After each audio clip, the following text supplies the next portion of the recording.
कि तनिको मोहब्बत के फील नहीं खे कि तनिको मोहब्बत के फील नहीं खे कि आजकल के लइकन के दिल नहीं खे अतने ना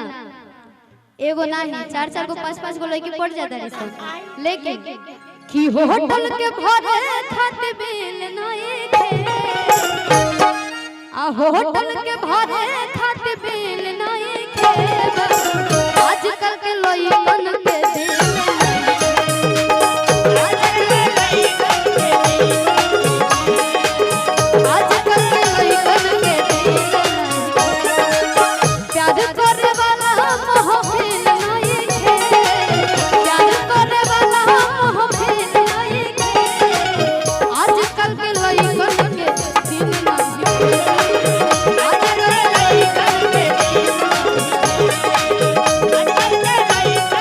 भैया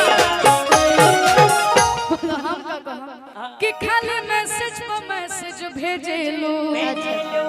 आप फोन पर बतियावे लो हम का बोल रही हैं आ कई बार वादा कइलू मिलेंगे मिले ना आवे ए गोरी बोला हो ए गोरी बोला हो तनी बोला हो डेटा बढ़े कि हम का कि खाली मैसेज पर मैसेज भेजे कई बार वादा कइलू मिलेंगे मिल ना आवे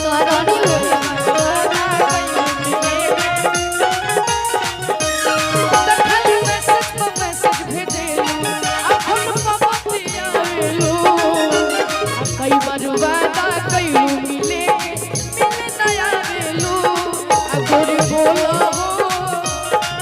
गोरी बोला हो तनी बोला हो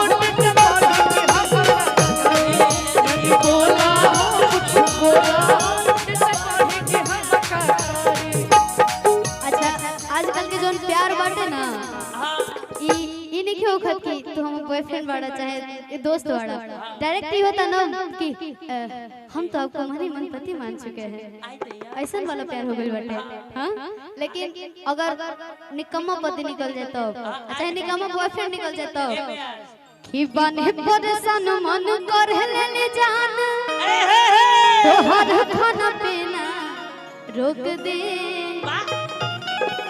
कि तोहरा जैसन मरदा के माथा के दर्द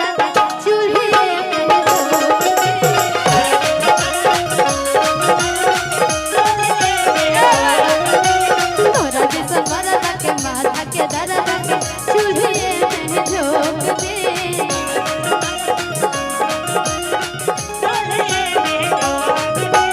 बने परेशान मन कर ले जान तोहर खाना पीना रोक दे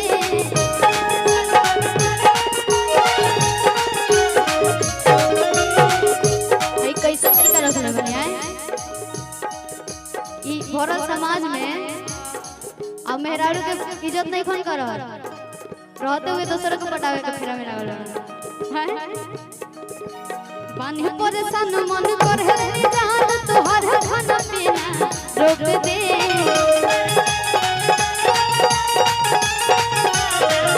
तोरा जैसन मरदा के माथा के दर्द चूल्हे में रोक दे